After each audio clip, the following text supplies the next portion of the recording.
Hello students, good morning to all of you. In front of you this is Mohammad Irfan Khan. Today I am here to explain the new topics. First of all, I ask to you, all of you, how are you? I hope you are doing the great and awesome. So to start the new topics, today our new topics is the WBC, RBC and the platelets. Okay, WBC platelets specially हमारे दो ही points यहाँ पे discuss करना है, दो point discuss करना है WBC और प्लेटलेट्स। RBC हो चुका था, सो आई होप आपको पता ही होगा कि WBC एंड प्लेटलेट्स क्या होती है, क्योंकि हम प्रीवियस लेक्चर में इसके बारे में डिस्कस किए थे कि हम लोगों ने डिस्कस किया था कि ब्लड है, ब्लड क्या है, 2 पार्ट से कंपोज है, मीन्स प्लाज्मा एंड हमारा क्या था, सेलुलर एलिमेंट्स। सेलुलर एलिमेंट्स, और इसमें हम लोगों ने पढ़ा था RBC and WBC and third is platelets. I think आपको कुछ ऐसा रिमाइंड होगा। Okay, platelets. तो आज हमको डिस्कस करना है किसके बारे में, WBC के बारे में, क्योंकि इन प्रीवियस क्लासेस में जो था कि RBC के बारे में टोटली डिस्कस कर चुके थे, बट लास्ट टाइम हुआ एक्चुअल क्या कि जब हम लोग रिकॉर्डिंग कर रहे थे तो थोड़ी सी प्रॉब्लम आ गई थी, तो जिसकी वजह से लास्ट पोर्शन जो था वीडियो का वो बेटर नहीं था।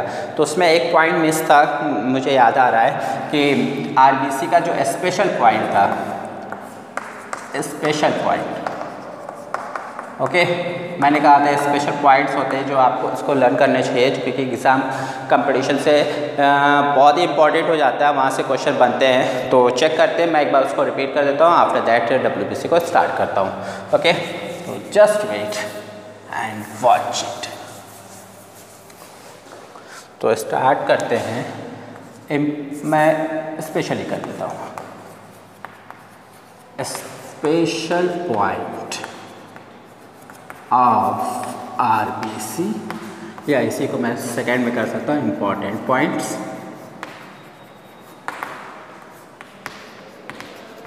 ओके, आई थिंक क्लियर हो गया होगा। तो इम्पॉर्टेंट पॉइंट्स में मैं तीन हेडिंग मेंशन करूँगा, जिसमें हमको उसी से सारी चीज़ें क्लियर कर लेंगे, ठीक है ना। तो वो 3 थिंग्स क्या हो सकते हैं, जस्ट आप देखिएगा।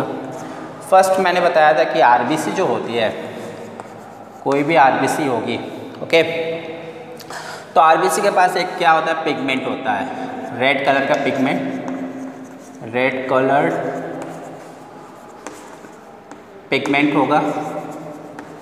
ओके, इनका वर्क क्या होता है, कैरी करना, गैसेस को कैरी करना, ट्रांसपोर्टेशन करना, ठीक है। ये कैरियर के तरीके से बिहेव करते हैं, जैसे हमारी साइकिल होती है ना, उसमें भी कैरियर होते हैं, ठीक है ना। उस कैरियर में जो थिंग्स भी हम रख देते हैं वो उसी के साथ क्या होता है, ट्रैवल होता रहता है, एज लाइक।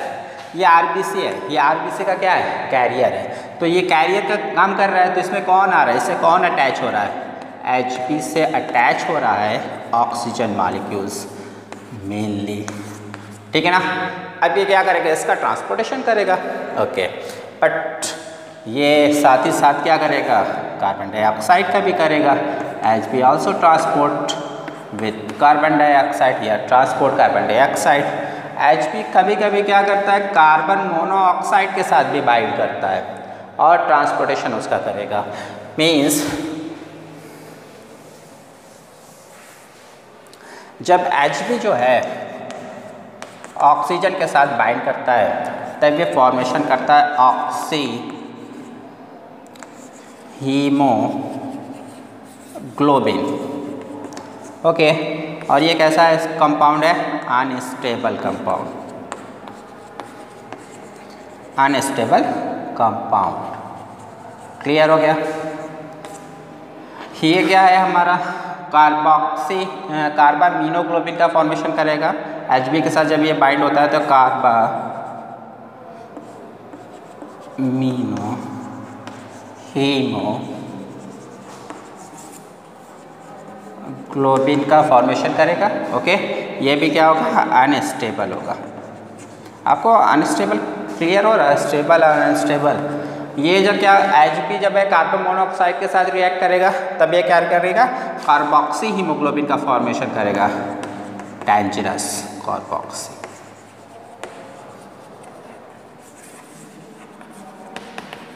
कार्बोक्सी हीमोग्लोबिन का फॉर्मेशन करेगा। डेंजरस थिंग्स क्या होता है मैं सब बताता हूँ, बट ये सबसे इम्पोर्टेंट जो है यहाँ पे दिख रहा है वो स्टेबल कंपाउंड, स्टेबल कंपाउंड है ये। एग्ज़ाम में आपसे MCQ टाइप क्वेश्चन हो रहा है तो वहाँ पूछेगा आपसे कि ये बताइए कि carboxy which one is a stable compound, which one is a unstable compound। एक क्वेश्चन 4 ऑप्शन, उसमें से पूछेगा कौन अनस्टेबल है कौन स्टेबल है। ओके, तो जैसा क्वेश्चन होगा वैसे ऑप्शन भी डिज़ाइन होंगे, डेफिनेटली आपको इन्हीं से चूज़ करना होगा। देखिए ये अनस्टेबल और स्टेबल की क्या मीनिंग आती है मैं आपको क्लियर कर देता हूँ। स्टेबल में देखा होगा कि Hb जब क्या करता है ऑक्सीजन के साथ बाइंड करेगा तो डेफिनेटली ये क्या करेगा, ट्रांसपोर्ट करेगा। किसको करेगा, ये Hb इस ऑक्सीजन मॉलिक्यूल्स को ट्रांसपोर्ट करेगा। कहाँ करेगा, सेल पे, ये कोई सेल होगी वहाँ पे क्या करेगा, ये ऑक्सीजन को डिलीवर कर देगा।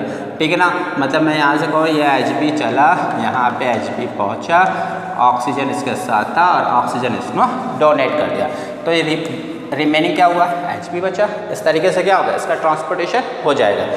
आफ्टर दैट अगर सपोज कीजिए ये ऑक्सीजन इसके साथ स्टेबल कंपाउंड बना ले, मीन्स फिक्स हो जाए, ब्रेकअप ही ना हो इसका, तो डेफिनेटली क्या होगा, स्टेबल कंपाउंड होगा। तो इन case of the body another क्या होगा, ऑक्सीजन का ट्रांसपोर्टेशन नहीं होगा। एक बार ट्रांसपोर्टेशन हो गया, जब ये स्टेबल कंपाउंड हो गए, Hb फ्री ही नहीं है दूसरे ऑक्सीजन मॉलिक्यूल का ट्रांसपोर्टेशन करने के लिए, तो डेफिनेटली क्या होगा, ये कर ही नहीं पाएगा और सेल को क्या होगा, ऑक्सीजन मिलेगा ही नहीं। ऑक्सीजन नहीं मिलेगा तो डेफिनेटली क्या होगा, ATP का प्रोडक्शन नहीं होगा। ATP का प्रोडक्शन आप जानते होंगे रेस्पायरेशन प्रोसेस में आता है। आपको ये भी पता होगा कि रेस्पायरेशन प्रोसेस के लिए क्या है, ग्लूकोज की ज़रूरत है। जब ग्लूकोज मॉलिक्यूल्स क्या करता है और रेस्पायरेशन प्रोसेस में आएगा क्या, ऑक्सीजन। ये ऑक्सीजन मॉलिक्यूल्स इस ग्लूकोज के साथ रिएक्ट करेगा तो ATP का प्रोडक्शन होगा। जब हीमोग्लोबिन मॉलिक्यूल ऑक्सीजन का ट्रांसपोर्टेशन नहीं करेगा तो डेफिनेटली ATP का प्रोडक्शन नहीं होगा, सेल क्या होगी, फाइनली डेड हो जाएगी। एज लाइक अगर ये स्टेबल कंपाउंड हुआ तो ये प्रोसेस कंडक्ट नहीं होंगे। आफ्टर दैट अगर ये अनस्टेबल में रहा तो डेफिनेटली ये प्रोसेस होंगे। As like in case of the carbon dioxide, I repeat, carbon dioxide haemoglobin है, ये क्या कर रहा है, CO2 का ट्रांसपोर्टेशन कर रहा है। कहाँ पे कर रहा है, लंग्स के पास कर रहा है। ठीक है ना, यहाँ पे डिलीवर कर रहा है कार्बन डाइऑक्साइड को। यहाँ पे अगर ये डिलीवर ना करे, इसी के साथ बाइंड किए रहे, तो क्या नेक्स्ट ऑक्सीजन को इसके साथ बाइंडिंग हो पाएगी, नहीं हो पाएगी। तो ये क्या करता है, अनस्टेबल कंपाउंड है, ये कार्बन डाइऑक्साइड लंग्स तक ले जाएगा, रिलीज कर देगा, फ्री हो जाएगा। Hb फ्री हो गया, ऑक्सीजन एटमॉस्फेयर से आ चुकी है लंग्स पे, ये यहीं पे बाइंड हुआ और फिर पूरी बॉडी में आ जाएगा, हमारी ट्रैवल करेगा। ओके, आई होप आपको क्लियर हुआ होगा। इसीलिए क्या है, अनस्टेबल। अगर स्टेबल होगा तो ऑक्सीजन और कार्बन डाइऑक्साइड का ट्रांसपोर्टेशन फर्दर बॉडी में नहीं हो पाएगा।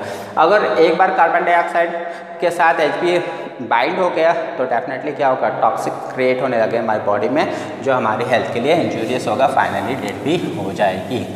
अब आते हैं कार्बन मोनोऑक्साइड के साथ। देखिए, when the Hb molecules bind with the carbon monoxide in case of the winter season, winter season में क्या होता है कि हम लोग कुछ कोयले, ठीक है ना, वो अंगीठी टाइप, ठीक है ना, कहीं पे बर्न कर देते हैं और हीट के लिए रखते हैं। स्पेशली जब रूम स्लीपिंग टाइम होता है, हम पूरे रूम को क्लोज कर लेते हैं। उस समय वेंटिलेशन भी हम मोस्टली क्लोज ही किए रहते हैं। और आफ्टर दैट होगा क्या, ये वो जो स्मोक था ना, सपोज दैट ये हमारा रूम, ओके, ये हमारी अंगीठी जिस पे हमने कोयले बर्न किया, ये हमारा बेड, ओके, ये हमारी विंडो जो कि क्लोज़ है, ये हमारी विंडो जो कि क्लोज़ है, ये हमारा डोर है, ये भी क्लोज़ है। ओके, अब यहाँ से स्मोक निकल रहे हैं, तो स्मोक में क्या है, एक्चुअल अनबर्निंग हो रही है, तो डेफिनेटली वहाँ कार्बन मोनोऑक्साइड है। तो कार्बन मोनोऑक्साइड क्या होगा, आप यहाँ बेड पे हैं, ओके, तो ये कार्बन मोनोऑक्साइड आप इनहेल करते हैं। आप क्या करेंगे, कार्बन मोनोऑक्साइड को इनहेल करेंगे at the time of sleeping, जब वेंटिलेशन क्लोज है, जब आपने इस तरीके से कोक को, ठीक है ना, बर्न किया होगा, तो जब आप बर्न करेंगे कोक को, ठीक है ना, तो कार्बन मोनोऑक्साइड रिलीज होगी। रिलीज होने के बाद क्या होगा, Hp के साथ, अब इस सिनेरियो को मैं हटा देता हूँ यहाँ से। अब आप देखिएगा, ये कार्बन मोनोऑक्साइड बाइंड करके कार्बोक्सी हीमोग्लोबिन का फॉर्मेशन करेगी और ये क्या हो जाएगी, स्टेबल कंपाउंड। स्टेबल कंपाउंड का फॉर्मेशन हो जाएगा। स्टेबल कंपाउंड का फॉर्मेशन हो गया, मतलब अब Hb के साथ सिर्फ और सिर्फ कार्बन मोनोऑक्साइड ही जुड़ सकती है या जुड़ी है, ठीक है ना। मतलब एक बार कार्बन मोनोऑक्साइड Hb के साथ बाइंड कर गया तो अब कोई और इस प्लेस पे नहीं आएगा, क्योंकि ये कैसा है, स्टेबल कंपाउंड है। और डेफिनेटली क्या हो गया, हमारी बॉडी में फिर ऑक्सीजन की कमी हो जाएगी और हम फिनिश, ठीक है ना, सोएंगे और सोते ही रह जाएंगे। स्लीप जो हमारी होगी वो ना परमानेंट हो जाएगी। सो अवॉइड इट, ठीक है ना, आपको इससे बचना होगा। तो ये हमारा फर्स्ट इंपॉर्टेंट पॉइंट था जो कि हमने आपको बता दिया कि स्पेशल पॉइंट, इंपॉर्टेंट पॉइंट्स में क्या होता है कि हीमोग्लोबिन बाइंड करता है ऑक्सीजन के साथ, हीमोग्लोबिन बाइंड करता है कार्बन डाइऑक्साइड, हीमोग्लोबिन बाइंड करता है कार्बन मोनोऑक्साइड। ये एग्जाम पॉइंट ऑफ व्यू से बहुत इंपॉर्टेंट है। ये स्टेबल कंपाउंड होता है, अनस्टेबल क्यों होता है ये भी मैंने आपको बता दिया। अब आप बात करते हैं नेक्स्ट पॉइंट की। नेक्स्ट पॉइंट में हम बात करेंगे कि कुछ ऑर्गेनेल्स ऐसे होते हैं जो हमारी आरबीसी सेल्स में एब्सेंट होते हैं। सबसे most important, in case of the RBC 3 things are absent, 3 organelles are absent. First is nucleus, ठीक है ना,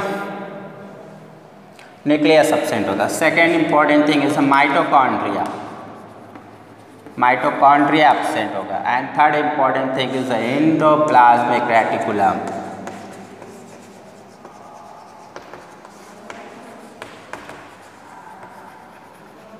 क्या है एंडोप्लाज्मिक रेटिकुलम। ये 3 थिंग्स क्या हैं, हमारी आरबीसी में नहीं पाए जाते, एब्सेंट हैं,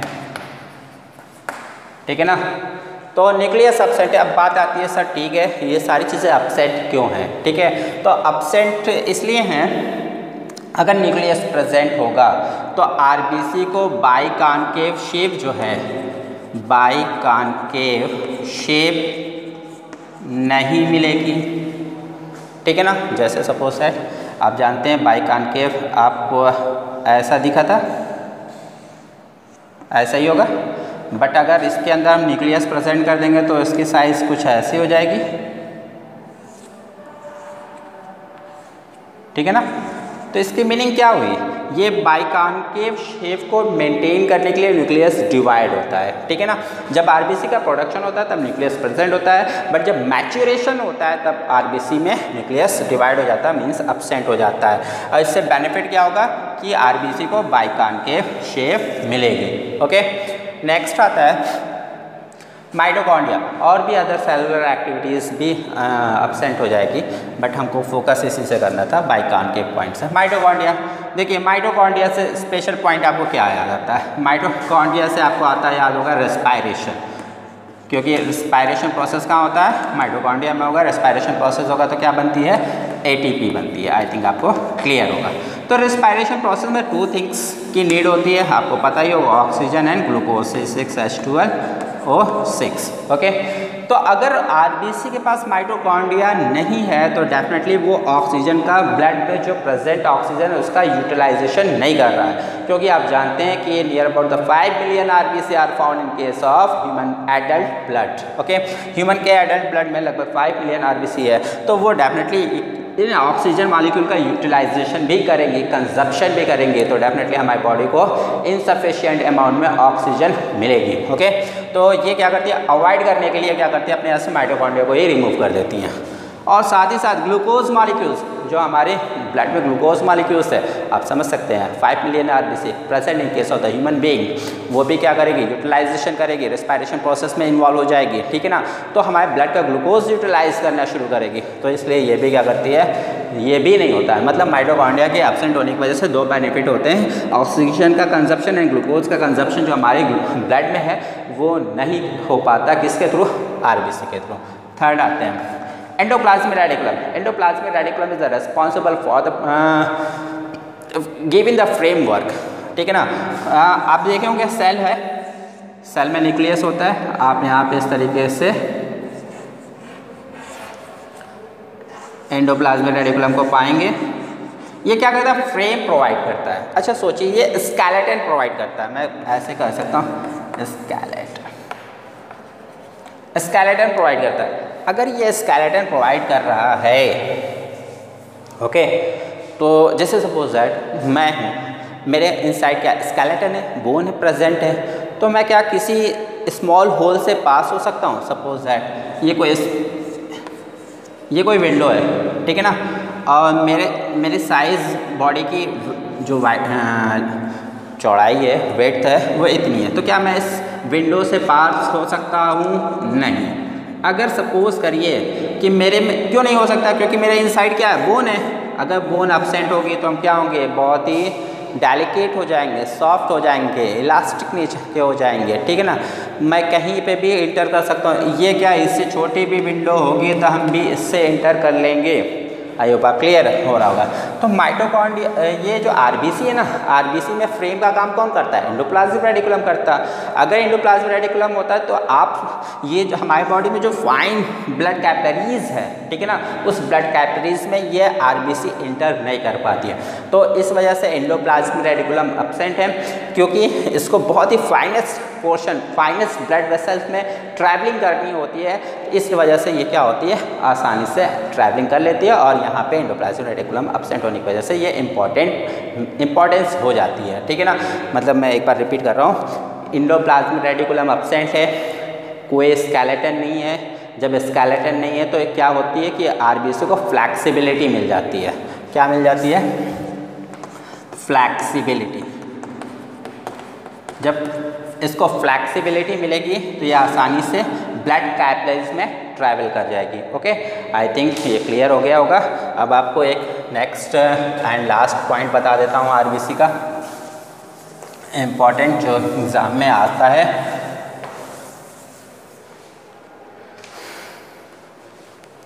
देखिए, जो at the time of physical activity,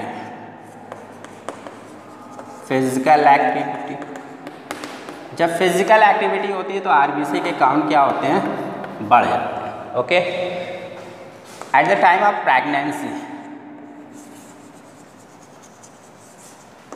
RBC के काउंट क्या होते हैं, बढ़ जाते हैं। ओके, जो कैंडिडेट, जो पर्सन हाई एल्टीट्यूड पे रहते हैं, माउंटेन हिली एरियाज़ पे रहते हैं, नियर अबाउट 4200 फीट की हाइट पे रहते हैं, ठीक है ना, उन पर्सन में have more RBC than normal person. कहते हैं जो नॉर्मल पर्सन है, जो लैंड पे सर्वाइव कर रहे हैं ऐसे ही ग्राउंड लेवल पे, तो उनकी जो आरबीसी काउंट है आप समझ सकते हैं कि वो क्या है कि 5 मिलियन है उनमें। और जो लोग हाइट पे एल्टीट्यूड पे सर्वाइव, ऐसे देखिए एक कैंडिडेट यहाँ पे सर्वाइव कर रहा है, ओके, एक कैंडिडेट इस यहाँ पे सर्वाइव कर रहा है, तो इसमें जो आरबीसी काउंट है ज़्यादा होगा एज कंपैरिजन ऑफ इसके। ओके, आई थिंक अब क्लियर हो गया होगा क्यों ज़्यादा हो गया। क्वेश्चन आता है क्योंकि हाई एल्टीट्यूड पे क्या होता है कि ऑक्सीजन की लैकनेस होती है, कमी होती है, तो ऑक्सीजन कम है तो इसको तो सर्वाइव करना है यहाँ के पर्सन को, ठीक है ना। तो आरबीसी काउंट ज़्यादा हो जाता है। जब ज़्यादा हो जाएगा तो थोड़ी बहुत भी आरबीसी होगी तो ज़्यादा से ज़्यादा आरबीसी होने की वजह से वो मेंटेन हो जाएगा। मीनिंग ये है कि कुछ लोग हैं और ज़्यादा लोग हैं, और ज़्यादा लोग हैं अगर थोड़ा बहुत कंट्रीब्यूशन करेंगे तो मैक्सिमम बराबर इक्वल हो जाएगा। यहाँ पे तो ऑक्सीजन प्रॉपर अमाउंट में थी, ठीक है ना, तो आरबीसी नॉर्मल अमाउंट में प्रेजेंट थी, बट यहाँ पे क्या है ऑक्सीजन कम है, इस वजह से उस ऑक्सीजन लेवल को मेंटेन करने के लिए बॉडी में आरबीसी के काउंट क्या होते हैं, ज़्यादा हो जाते हैं। ओके, फिर आती है एक बात और, अगर एबनॉर्मली आरबीसी इंक्रीज कर जाए किसी पर्सन में, ठीक है ना, abnormally increase,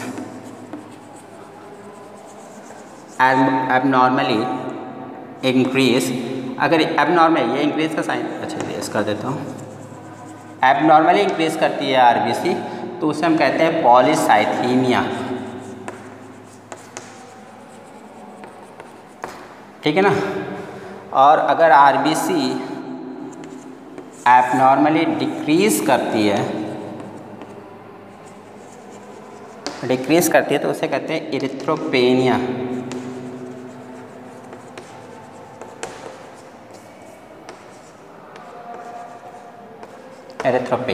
okay. I think ये आपको क्लियर हो गया होगा।